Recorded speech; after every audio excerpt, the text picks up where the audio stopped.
Hello friends, ఒక అద్భుతమైన టాపిక్తో ఒక మంచి మాటతో నేను మీ ముందుకు.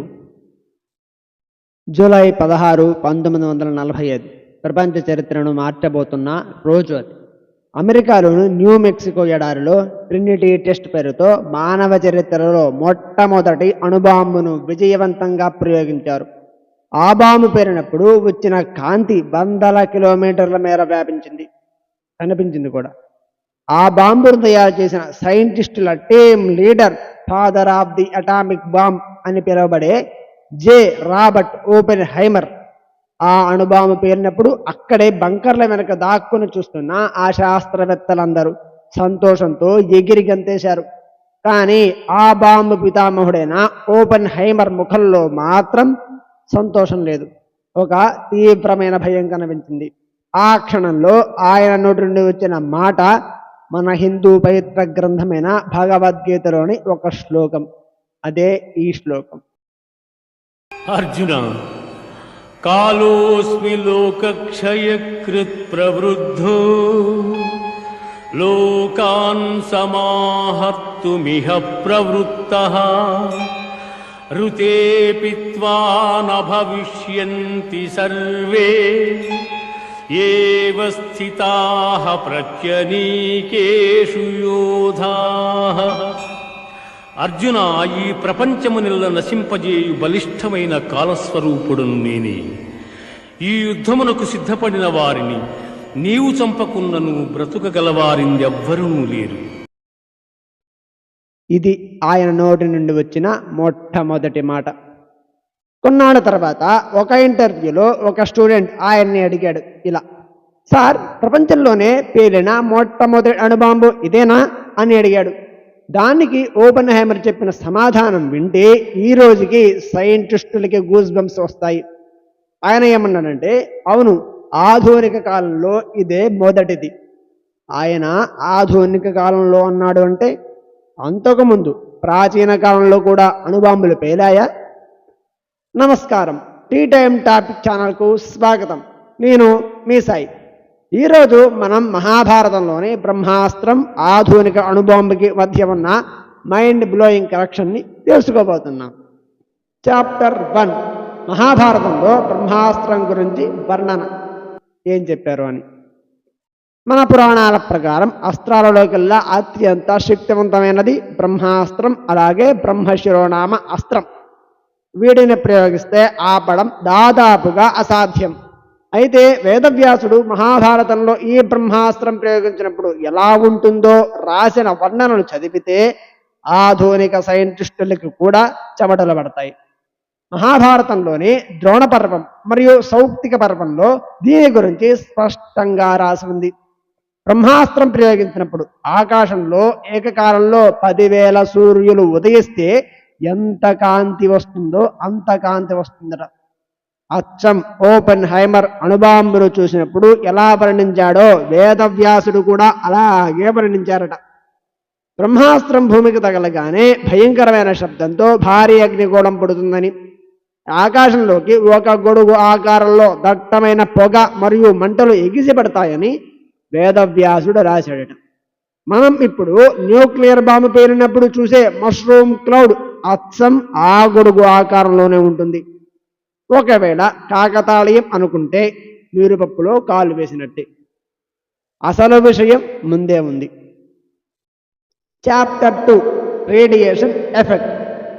ఒక అణుబాంబు పేరినప్పుడు కేవలం ఆ క్షణంలో వచ్చే మంట కానీ లేదా ఫోర్స్ మాత్రమే ప్రాణాలను తీయదు.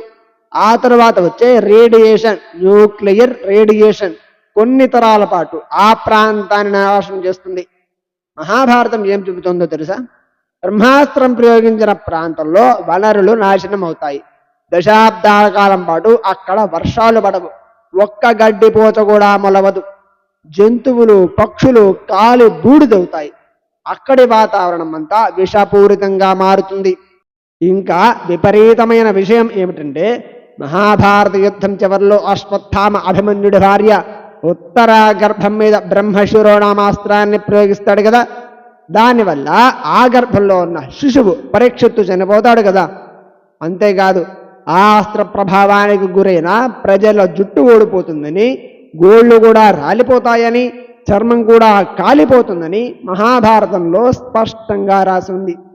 ఇప్పుడు ఆధునిక మెడికల్ సైన్స్లోని అక్యూట్ రేడియేషన్ సిండ్రోమ్ లేదా రేడియేషన్ సిక్నెస్ లక్షణాలు చూస్తే జుట్టు ఊడిపోవడం, గోళ్ళు రాలిపోవడం, గర్భంలో ఉన్న పిల్లలు చనిపోవడం లేదా అంగవైకల్యంతో పుట్టడం. 1945లో హిరోషిమా నాగసాకి మీద బాంబులు పేరినప్పుడు జపాన్ ప్రజలు సరిగ్గా ఇవే లక్షణాలతో చనిపోయారు.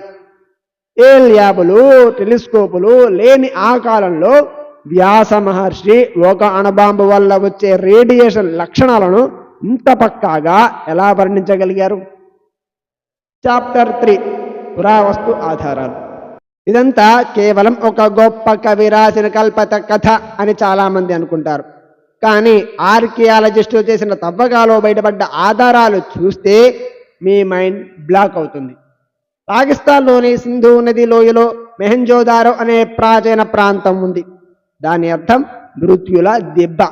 ఇక్కడ తవ్వకాలు జరిపినప్పుడు నగరంలోని వీధుల్లో ఎక్కడికెక్కడ అస్థిపంజరాలు చల్లాచెదురుగా పడి ఉన్నాయట. కొన్ని అస్థిపంజరాలు ఒకరి చేతులు ఒకరు పట్టుకుని ఉన్నట్టుగా ఉందట.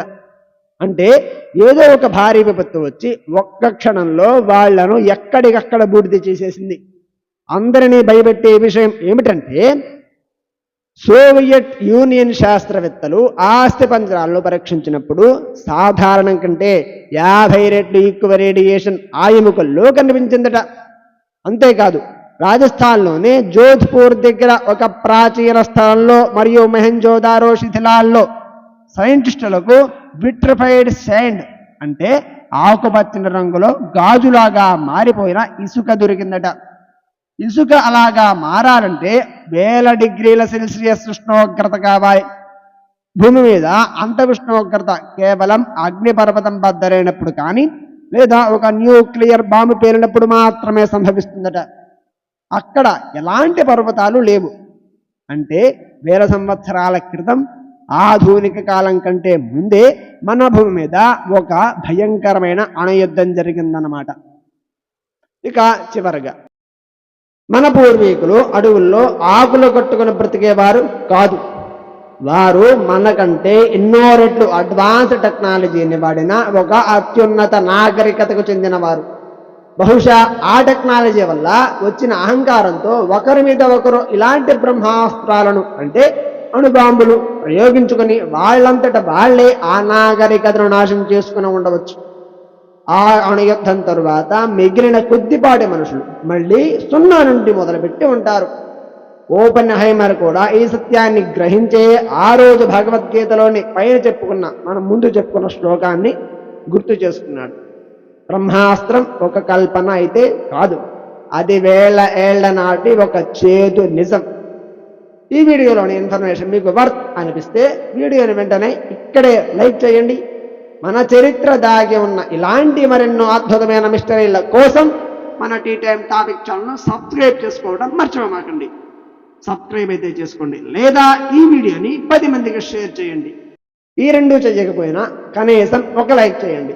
ఎందుకంటే పై రెండు మీకు నచ్చితే చేస్తారు, కానీ లైక్ మాత్రం ఎంతో కొంత ఇన్ఫర్మేషన్ ఇచ్చినందుకు మీ సపోర్ట్ అనుకుంటాను ఫ్రెండ్స్. ఇక వెళ్లే ముందు ఈరోజు మంచి మాటతో ముగింపు. నీ ఆలోచనడే నీ విజయానికి విత్తనం. విత్తనం ఎంత బలంగా ఉంటే నీవు సాధించే ఫలితం అంత అద్భుతమైన వృక్షంలా మారుతుంది. నీపై నమ్మకం ఉన్నప్పుడు అసాధ్యం అనుకున్నది కూడా సుసాధ్యం అవుతుంది. మీ సపోర్ట్ నాకు చాలా ముఖ్యం ఫ్రెండ్స్. Please subscribe.